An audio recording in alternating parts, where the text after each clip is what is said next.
A friend of mine just asked about the difference between foam rolling and stretching. First of all, hi Evan, and go Brewers. So the difference really is none.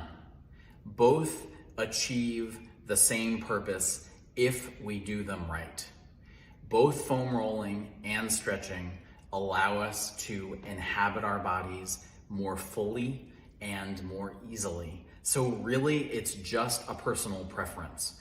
But what I would suggest is you experiment with both, you pick the one you like the most, but then the key here is to do so slowly, to luxuriate in this moment, whether you're rolling or whether you're stretching, to use your exhalation, which will make every single thing you do more effective, whether it's stretching or rolling. Find that position that feels good and then follow that exhale slowly down to empty. That's how you'll get the greatest benefit regardless of what you choose. Thanks for asking and keep the questions coming.